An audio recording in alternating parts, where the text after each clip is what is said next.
aproveitar que você está em pé e pedir para que você abra a sua Bíblia no livro de João, capítulo 5. Enquanto você procura, louvo a Deus por mais essa oportunidade de estar ministrando sua palavra, a sua querida igreja. Agradeço ao Jonathan pela confiança, pelo convite. Muito obrigado, que Deus os abençoe grandiosamente. E a todos vocês que me emprestarão um minutinho da sua atenção, que o Jonathan, combinei com o Jonathan o seguinte: se eu acabar até 11h30, o Osnir paga o almoço para todo mundo. Se eu passar de 11h30, o Jonathan paga o almoço para todo mundo. Então, fiquem tranquilos, vocês não sairão daqui famintos.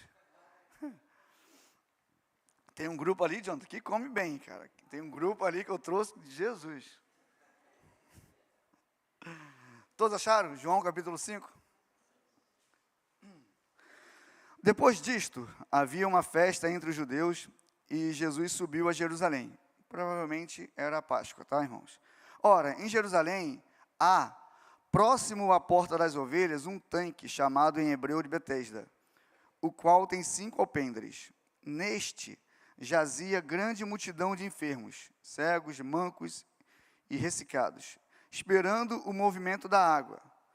Porquanto o anjo descia em certo tempo ao tanque e agitava a água. E o primeiro que ali descia, depois do movimento da água, sarava de qualquer enfermidade que tivesse. E estava ali um homem que havia 38 anos, se achava enfermo. E Jesus, vendo este deitado, e sabendo que estava neste estado há muito tempo, disse-lhe: queres ficar são? O enfermo respondeu-lhe: Senhor, não tenho homem algum que, quando a água é agitada, me ponha no tanque. Mas, enquanto eu vou, desce outro antes de mim. Jesus disse-lhe: levanta-te, toma o teu leito e anda. Logo aquele homem ficou são, e tomou o seu leito e andava. E aquele dia era sábado. Então os judeus disseram àquele que tinha sido curado: é sábado, não te é lícito levar o leito. Que absurdo, né? É sábado, você tem que continuar enfermo. Nasceu para isso. Ele respondeu-lhe: aquele que me curou, ele próprio disse: toma o teu leito e anda. E perguntaram-lhe, pois, quem é o homem que te disse isso? Quem é esse abusado? Toma o teu leito e anda. E o que fora curado nem sabia quem era, porque Jesus havia se retirado em razão de, naquele lugar, haver uma grande multidão. Depois Jesus encontrou-o no templo e disse-lhe: eis que já estás são, não peques mais, para que não te suceda alguma coisa pior. E aquele homem foi e anunciou aos judeus que Jesus era o que o curara.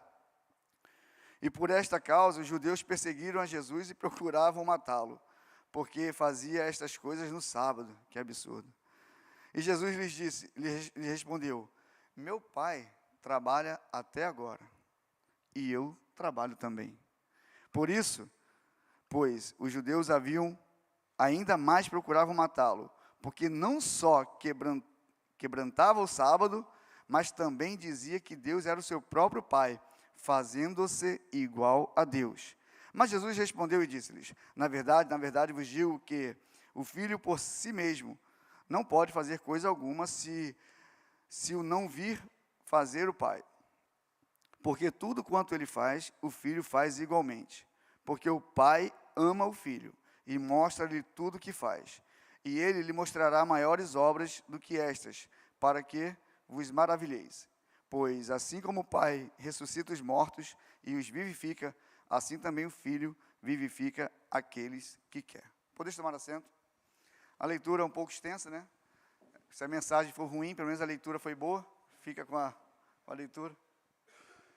Queridos, antes de iniciar, queria de antemão agradecer a presença dos aprendizes de marinheiro que vieram. Falaram que iam vir e eu não acreditei, confesso, não acreditei, porque o frio, o povo do Rio de Janeiro, do Nordeste ali, acostumado com um inverno de 23 graus, porque lá no Rio, nosso inverno tem 23, 22 graus. Hoje fazendo 15, chovendo, falei, aquele povo não vai vir não. Aí meu amigo Ayrton me ofereceu uma carona, alguém quer carona? Ninguém se manifestou no WhatsApp, falei, ih, o pessoal não vem não, alvorada lá vai ser mais tarde. E aí quando eu olho para trás eu me surpreendo. Então que Deus abençoe vocês, estou muito feliz pela presença de vocês aqui. Se vieram, quer dizer que não estão chateados com o Sargento Anderson, né? Vieram pelo... por Porque lá eu sou bravo, irmãos. Não, brincadeira, não sou não. Sou não. Não sou não. Uns falaram que sim, não, sim. Eu vou pegar vocês lá depois. Queridos, essa mensagem, arrebatar o músico, mas se quiser, fizer o fundo ali, ia ser benção. Essa mensagem, Deus ele colocou em meu coração, eu pedindo a Deus uma palavra, e o Senhor, ele me levou até esse texto. Deixa eu só abrir aqui. Deixa eu pegar meus artefatos aqui. O Senhor me levou até esse texto, porque algo que me chama a atenção, nesse local chamado Betesda, é que, pensem comigo, vê se vocês concordam se eu posso chamar de Betesda de uma igreja. Porque, o que é uma igreja, né? Na palavra, lá, quem faz teologia vai dizer que igrejas são chamados para fora, é eclésia. Mas no contexto comum, né? Não indo para o contexto teológico, mas igreja é um agrupamento de famílias. É um agrupamento de famílias em prol de uma entidade, né? de um Deus, A igreja evangélica adora ao Deus da Bíblia, mas pode haver outras igrejas que adorem, né, outra entidade. Então, a igreja é um ajuntamento de pessoas. Um ajuntamento de famílias, de pessoas, em prol de um objetivo, de adoração a um ser. Em Betesda, as pessoas se reuniam em prol de um milagre, cada um querendo a sua cura. Então, me permita, a partir de agora, chamar esse local o tanque de Betesda, o tanque de Betesda, como a igreja de Betesda. E aí vocês vão entender o porquê que eu quero chamá-la de igreja. Algumas características que essa igreja passa para nós, serve para nós refletirmos e analisarmos se nós não estamos iguais a eles. Como nós vimos, Betesda era uma igreja totalmente hedonista, com pensamento hedonista. O que é isso, irmãos? É um pensamento no eu, onde o que importa, em primeiro lugar, sou eu, e depois, em segundo lugar, eu. Em terceiro, eu, e que se dane o próximo. Se eu estou com uma unha encravada, eu vou lá para buscar o meu milagre, a minha cura. Que se dane que o meu próximo está com câncer em estado terminal. Quem se importa se tem um paralítico há 38 anos do meu lado? Eu quero curar a minha unha encravada, porque eu estou buscando a minha cura, o meu milagre, eu vou buscar o meu Deus para mim, e somente para mim. Isso é a característica de uma igreja hedonista, uma igreja que só pensa em si, só quer saber do eu. E Betesda era uma igreja dessa. Uma outra característica da igreja de Betesda é que era uma igreja estagnada, parada. Vocês sabiam que alguns biblistas, alguns estudiosos da Bíblia, consideram que pode ser possível que esse versículo 4, que dizia que um anjo descia e agitava as águas, e o primeiro que tocasse nela fosse curado, fosse simplesmente uma falácia da época, uma mentirinha que contaram para que os povos continuassem se reunindo ali, porque dava lucro a quem vendia, por exemplo, uma garrafa d'água. Você imagina você, horas e horas e dias expostos ali ao sol, chuva, às intempéries da natureza, aguardando o agitar das águas. Como se fomentava a economia daquele local, hein? Uma multidão se juntava ali, e aí era lucrativo para algumas pessoas ter aqueles enfermos ali. Então é possível, não estou afirmando nada, que essa história de que o anjo do Senhor descia e agitava as águas, poderia ser uma historinha contada, até porque a Bíblia não vai dizer que ninguém, não vai mostrar para a gente ninguém que foi curado ali naquele tanque. Aquele tanque, para nós que lendo a Bíblia, lendo João, não mostrou ninguém. Ou você vê alguém aqui que foi curado quando tocou na água. Mas existia uma crença da época que isso acontecia. E logicamente, vivendo nessa crença, seja verdadeira ou seja falsa, aquela igreja paralisou. Olha a característica de uma igreja paralisada. Jesus se aproxima daquela igreja, e aquele camarada, 38 anos enfermo, ao escutar aquela brilhante pergunta, você quer ser curado? Eu até quero, mas ninguém me leva lá. Uma fé estagnada, uma fé paralisada, uma fé mirrada, ressecada, raquítica. era a fé da igreja de Betesda. Acreditou-se numa história, fixou-se a sua fé naquela história, Jesus aparece diante dele, nem sabia quem era Jesus.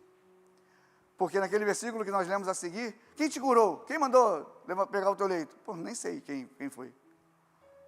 Foi um homem ali, mas não estou conseguindo visualizá-lo. Às vezes, nos reunimos para adorar um Deus que nós nem o conhecemos, porque não há relacionamento com Ele. É uma fé totalmente raquítica. Eu ouvi dizer de um Jesus, eu ouvi dizer de alguém, e eu vou lá nesse local que é local de adoração. Uma fé mirrada. A fé dos meus pais, dos meus antepassados, porque eu não tenho experiência com Cristo. Essa é uma característica ruim da igreja de Betesda. Uma igreja paralisada, uma igreja estagnada, uma igreja raquítica. A sua espiritualidade era atrofiada pelo fato de não trabalhar, não produzia. Somente aguardava que um anjo desceria do céu em algum momento e faria o seu milagre. Eu vou ficar aqui. É lógico que aquele homem não ficou 38 anos parado ali, né, irmãos? É lógico. Ele certamente, quando saía-se o boato de que alguém foi curado, aí ele, poxa, não foi dessa vez, vou para casa. É lógico que ele ia para casa. Mas era uma fé improdutiva. Era uma fé que não pregava, não vivia, não evangelizava. Uma fé paralisada. Uma terceira característica, Betesda cultuava ao anjo do Senhor. Quando o anjo do Senhor vier, quando o anjo do Senhor vier, agora eu vou receber a minha bênção, quando o anjo do Senhor vier falar comigo. Mas não conhecia o próprio Senhor, o próprio Cristo. Como pode, e aí eu posso dizer, com muita tristeza no coração, nos dias atuais, termos igrejas se ajuntando dia após dia, se reunindo domingo após domingo, e não conhecendo o Senhor Jesus. Reúne-se em torno de um eu, de um Deus criado, porque quando eu só penso em mim, eu sou o Deus da minha vida. Quando eu só penso em mim, eu sou o meu líder, o meu Senhor. E aí eu me coloco como Deus e não conheço o Senhor da minha vida. O exemplo que eu dei, aquele homem não sabia nem quem falava com ele, mas estava ali, esperando o anjo do Senhor. Outra característica, Betesda, ela é confrontada com uma espiritualidade ativa que Jesus apresenta para eles. Quando Jesus vai a Jerusalém, havia uma festa onde os judeus se reuniam. Essa festa não era próxima à porta das ovelhas. Enquanto uma igreja raquítica estava sofrendo e morrendo no tanque de Betesda, uma parte da igreja estava festiva, se alegrando em outro local, possivelmente comemorando a Páscoa do Senhor, comemorando aquela libertação que os judeus comemoravam do cativeiro egípcio. Vocês sabem da história. E Jesus deixa de ir a essa festa para mostrar à igreja de Betesda que a sua paralisia seria confrontada por uma espiritualidade ativa, atuante.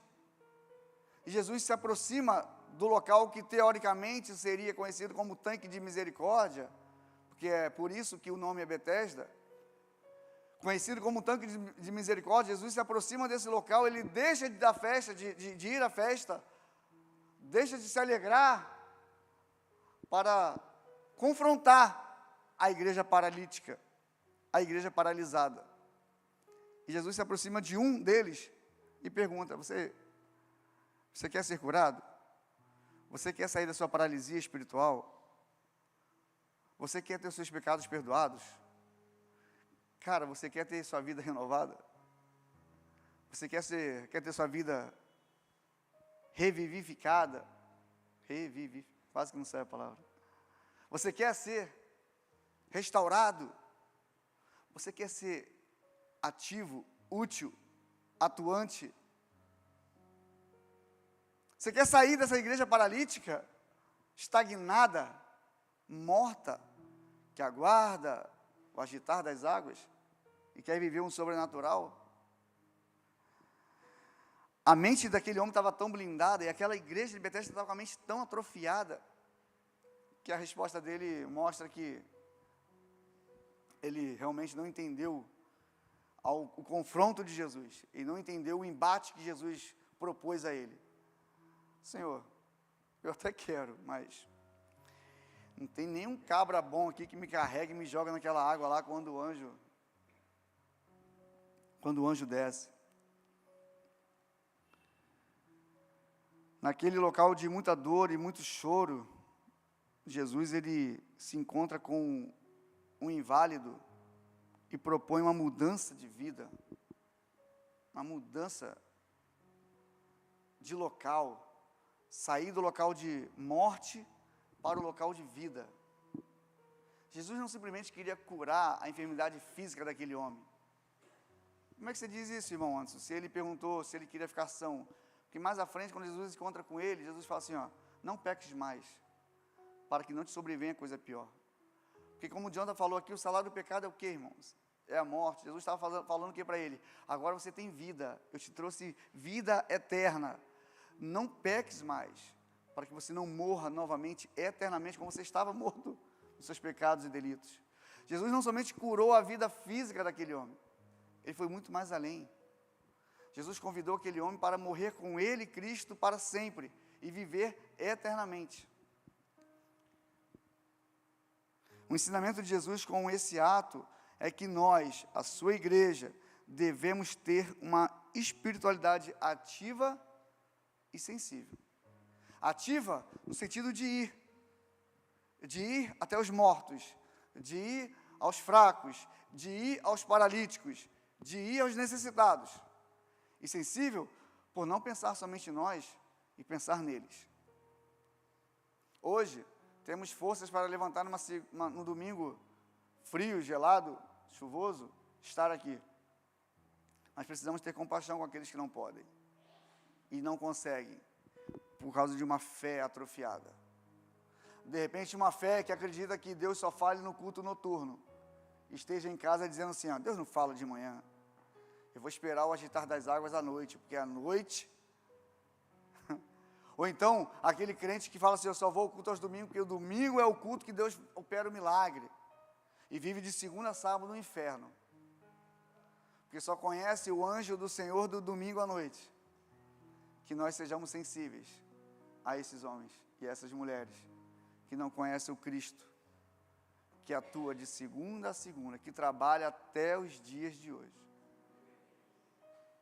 O Deus que trabalha por nós, para nós e em nós. Porque o Deus que nos criou, como foi falado pela manhã, pastor Denilson, o Deus que criou a natureza, que criou o ser humano, ele não somente criou e deixou a largo e abandonou, ele cuida. Ele conhece a quantidade de fios de cabelo da nossa cabeça, aqueles que ainda têm, deixa eu ver, todos têm. Deus se preocupa com a morada de um pardal, Deus se preocupa com a beleza do lírio, enfim.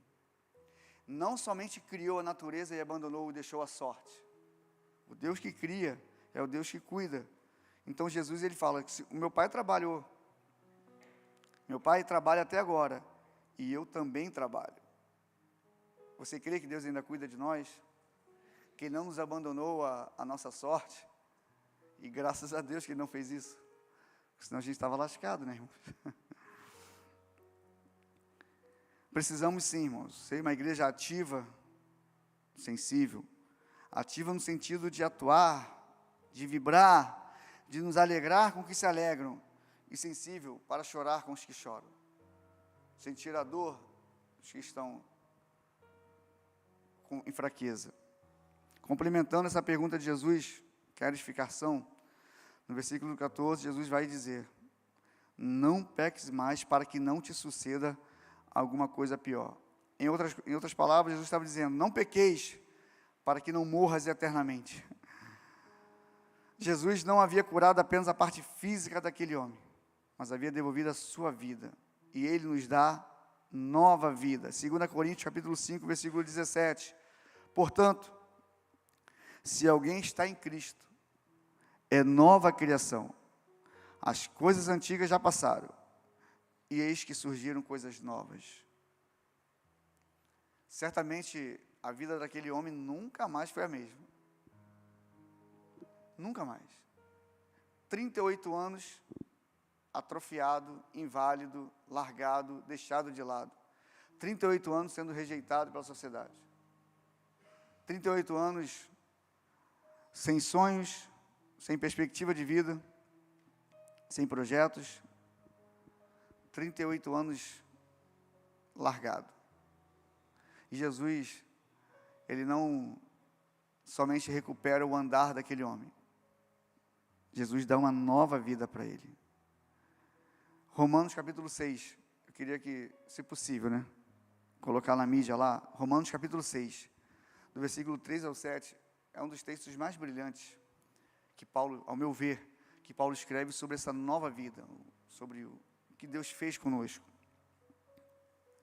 Muito profundo, é verdade, que acredito eu que levou Pedro a dizer, o que esse homem fala é bem complexo, mas vamos dar ouvido a ele porque ele sabe o que fala. Romanos capítulo 6, versículo 3 em diante, diz assim: ou vocês não sabem que todos nós, que fomos batizados em Cristo Jesus, fomos batizados em sua morte?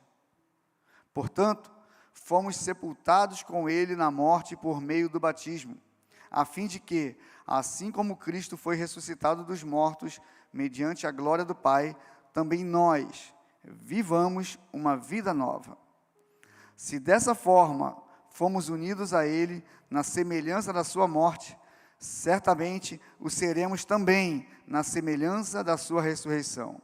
Pois sabemos que o nosso velho homem foi crucificado com ele, para que o corpo do pecado seja destruído e não mais sejamos escravos do pecado, pois quem morreu foi justificado do pecado. O que Jesus fez com aquele homem e fez com todos nós foi pagar o preço que nós jamais poderíamos pagar. E não somente, Jesus não somente morreu por nós, esse somente entre aspas, tá, irmãos? Ele não somente morreu e falou assim, pronto, eu morri e agora vocês estão livres do pecado. Jesus nos chama a morrer com ele também, para que ele pudesse nos ressuscitar e aí nos dar uma nova vida. Essa nova vida, pensem comigo, só é possível se a vida antiga morrer. Eu não consigo ter uma vida nova trazendo o velho Anderson, aquele que nasceu no dia 3 de janeiro de 1900. Eu não consigo, irmãos, nascer de novo. Todo mundo curioso ali. Não parece não, mas, Falei ontem estava conversando ontem com o irmão do Silas, esqueci o nome. Teu irmão Silas? Sullivan, desculpa. Conversando com o Sullivan. Vocês acreditam que o Sullivan quase foi meu líder de jovens em 2003 aqui? Quase. Ali na Assembleia de Deus de Florianópolis.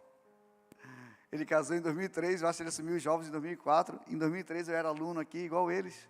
E aí eu congreguei na Assembleia de Deus de Florianópolis, Jardim Atlântico ali, Florianópolis. Toda essa família de lá, Aí ontem conversando com o Sullivan, eu falei, que coincidência. Quase que o Sullivan foi meu líder. Aí ele, tu tem quantos anos, Anderson? Eu falei, 40. Aí eu falei, obrigado pelo seu espanto. Isso quer dizer que não parece. Brincadeira. E o Sullivan com 50 anos. Aí eu falei, rapaz, tu tá bem também, né? 50. O Sullivan quase conheci o Sullivan ali em 2003. Mas é impossível o novo Anderson nascer se o velho não morrer. E aí, o que Jesus fez com aquele homem foi simplesmente curá-lo e falar assim, está tudo certo, segue a sua vida. E não é isso que ele faz conosco também. Jesus não simplesmente nos chamou para algo novo e falou assim, é só você vir que está tudo certo. Não, o convite é, morra. Mate o seu velho eu, mate o velho Anderson. Porque se você não morrer, você não vai conseguir viver. É um paradoxo interessante, e parece até um jogo de palavras que o pregador fica brincando de falar morte e vida, Mas não é, mas é a profundidade do que Cristo fez por nós. Só é possível viver com Cristo se eu morrer para mim, para o meu eu, para o mundo, para o pecado. Eu vou ser redundante em frisar, para morrer para mim mesmo. E como é que eu morro para mim, Anderson? Eu preciso ir à cruz. Eu preciso morrer com Cristo na cruz. Eu preciso entender que o ato salvífico dele não foi um ato isolado e deu. Ele pagou o preço e agora está tudo certo comigo. Eu continuo fazendo o que eu quero porque o preço foi pago. O convite não é esse. Sabemos que todos nós, se fomos batizados com Cristo, fomos batizados em sua morte. Precisamos, ao olhar para a cruz, não somente ver Jesus lá, mas eu preciso me ver lá. Eu preciso deixar o meu eu lá. E um dia poder declarar como Paulo declarou, a partir de hoje, não vivo mais eu. Não é mais o Anderson que vive aqui. Eu não estou mais preocupado com as minhas vontades, com os meus desejos. Eu estou abrindo mão dos meus sonhos para viver o que Cristo quer que eu viva. Esse é o convite que Jesus fez àquele homem e que Ele fez para mim e para você. Vocês querem morrer comigo? Vocês querem ter uma nova vida? Vamos para a cruz. Jonathan falou que a cruz, ele possivelmente era maior do que Jesus, porque foi feito para Barrabás. Uma vez eu preguei lá para os aprendizes, e eu contei a historinha, como é que aconteceu. Eu estou com tempo, vou deixar o Jonas para pagar o almoço. Vou te livrar, Yosdi. Pensem comigo, vamos elaborar, vamos vislumbrar aquela cena da crucificação rapidamente. Abri um parênteses aqui gigante agora na pregação. Aquela multidão acompanhando Jesus, né, na sua via crucis. Barrabás preso.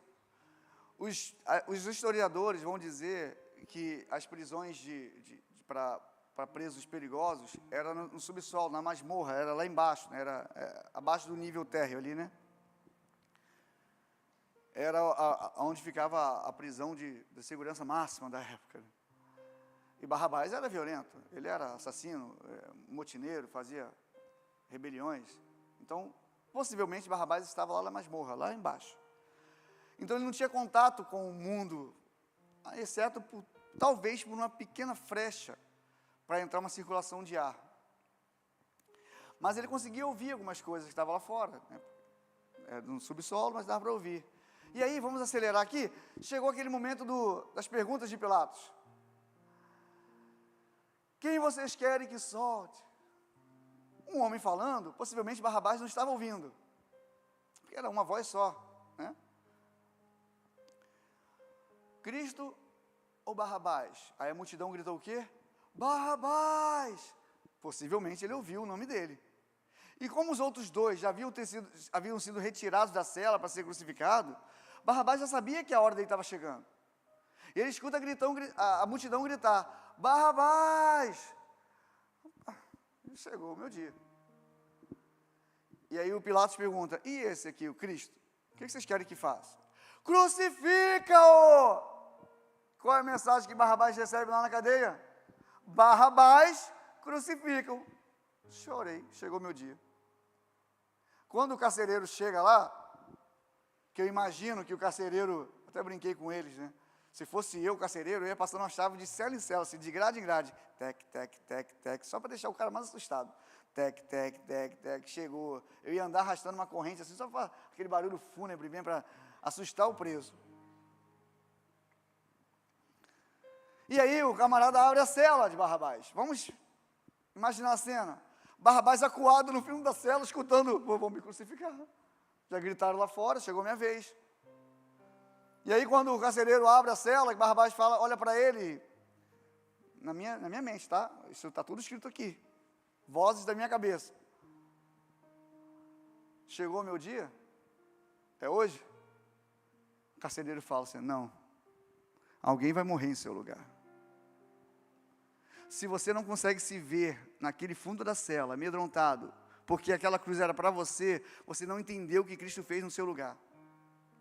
Barrabás é Anderson, é Jonathan, é Osni, é você. Nós somos Barrabás. Nós estávamos lá no fundo da cela, condenados à morte, sabendo que seríamos crucificados. Aquela cruz era para nós. Jesus morre, mas Ele quer que você continue lá, morra com Ele. Seria justo se um ser puro pagasse o meu preço, pagasse a minha condenação e eu ficasse livre? Como o exemplo que o Jonathan deu, a filha do Osni morreu para que os presos que ele nem conhecesse fossem libertos e eles pudessem voltar a fazer o que queriam. Seria justo aos nossos olhos? Agora, se esses homens lá de dentro falam assim: Osni, muito obrigado pelo seu ato, eu vou morrer também. Eu quero morrer também. No exemplo, tá, Osni? Assim como sua filha morreu por nós, eu quero morrer também. Todos morreriam também. Aí faria mais sentido. Só vai fazer sentido a morte de Cristo na cruz se eu e você morrermos com Ele na cruz. Só é possível o novo Anderson nascer se o velho Anderson morrer. E Jesus está convidando a mim e você para morrer na cruz com Ele. Você só vai ter vida nova se a velha morrer, se o hedonismo morrer, se o egoísmo morrer, se os teus sonhos morrerem, se os teus projetos morrerem. Somente assim, irmãos, há possibilidade para algo novo surgir, se o velho for totalmente crucificado. Enquanto o velho ficar vindo à porta, enquanto o velho ficar querendo mandar, querendo ser o Senhor da sua vida, enquanto o velho eu continuar mandando na minha vida, o novo de Deus não vai chegar. É impossível experimentar Jesus se eu não morrer com Ele. Talvez Jesus esteja se apresentando para mim e para você todos os dias, quer ficar são, e eu e você não sabemos nem quem é que está falando com a gente. Por mais que eu tenha 38 anos da igreja, 38 anos cultuando ao meu eu não conheço, é possível que eu não conheça o Jesus da Bíblia. Em último lugar, para finalizar, o que Jesus propôs foi um embate entre a igreja de Betesda e uma igreja vibrante. Uma igreja paralisada e uma igreja ativa. Versículo 17, como já lemos: o meu Pai trabalha até agora, e eu trabalho também. Uma igreja ativa é uma igreja que cumpre o propósito do seu Senhor. E cumprir o propósito é sinônimo de intimidade, de íntimo relacionamento. Eu só vou saber para o que eu fui criado se eu tenho relacionamento com o meu Criador. Se eu não me relaciono com o meu Criador, o que Ele tem para mim são enigmas que eu não consigo decifrar. Mas se eu sento à mesa, se eu compartilho do pão com Ele, se eu chamo para uma conversa de pai e filho, se eu faço aquela conversa diária, matinal, noturna, eu começo a entender qual o propósito que Ele tem para a minha vida. Intimidade, propósito é sinônimo de íntimo relacionamento. Assim como a Trindade se relaciona desde a eternidade. Assim como a Trindade se relaciona desde a eternidade. Um relacionamento perene, indissolúvel, indivisível. Assim deve ser o relacionamento da igreja com Cristo. Indivisível, indissolúvel, inseparável. É esse o convite que Jesus tem para uma igreja atuante, uma igreja viva. A minha oração, e permita-me concluir dessa forma, é para que nós jamais sejamos uma igreja de Betesda. É para que nós jamais nos tornemos uma igreja paralítica, fria, uma igreja morta, uma igreja que o eu predomina. A minha oração é para que eu, Anderson, morra dioturnamente com Cristo na cruz do Calvário.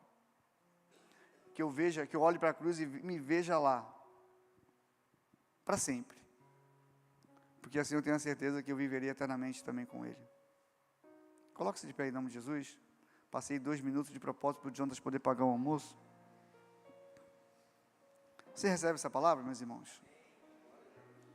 Que Deus, Ele faça prosperar, frutificar essa palavra em nossos corações. Que nós nos sintamos incomodados.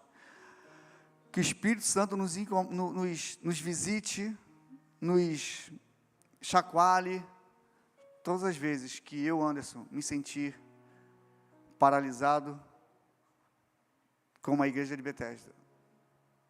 Que Ele me dê empurrões, chacoalhões, para que eu entenda que Ele me chamou para ser vibrante, para ser uma igreja atuante. Curve sua cabeça. Enquanto o Michel e o Louvor se preparam, nós vamos estar orando ao Senhor, pedindo para que Deus, Ele fique à vontade. Se você quer receber uma oração, fique à vontade de vir aqui à frente. Se você tem um pedido especial, se você sentiu de Deus, se essa palavra tocou no seu coração, e você quer receber a oração, vem aqui à frente. Se não, pode ficar no seu mesmo lugar. A oração não vai ser mais poderosa se você vier aqui, se você ficar aí. É apenas um hábito que nós temos. Mas que o Espírito Santo, Ele fique à vontade para se manifestar em nosso meio. Pai, nós te louvamos, nós te engrandecemos por tudo que Tu és, Senhor. Tu és o Criador de todas as coisas, Tu és o nosso Pai Celestial, e nós te bendizemos nesta manhã. Da mesma forma, queremos te agradecer por essa palavra. Te agradecer porque nós fomos confrontados a sermos sempre uma igreja viva, uma igreja que morreu com Cristo, mas que vive com Ele para todo sempre. Uma igreja que por onde passar, trará vida e boa esperança para aqueles que estão à nossa volta. Que o Teu Espírito Santo fique à vontade para nos chacoalhar, se preciso for, para que nós entendamos e vivamos o propósito para o qual fomos criados, Senhor. Em nome de Jesus, que Bela Vista e todos aqueles que estão aqui nos ouvindo nessa manhã, tenham a certeza que foram chamados para uma coisa nova, uma coisa grandiosa, e que para isso, as coisas velhas precisam ficar para trás. Ninguém vai entrar no céu com malas e bagagens. Queremos entrar no céu, queremos viver o Teu propósito, despidos de todo o nosso eu. E para isso, Espírito Santo, pedimos a Tua ajuda. Nos ajude a deixar para trás aquelas coisas que não precisamos carregar. Nos ajude a matar aquelas coisas que estão querendo voltar à tona, voltar a viver.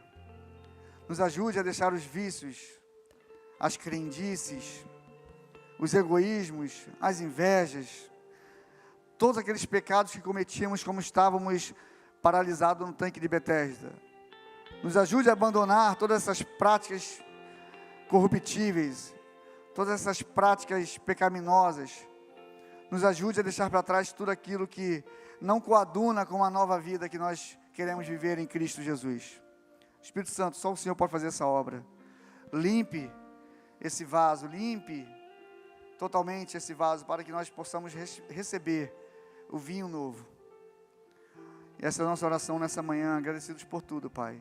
Em nome de Jesus. Amém.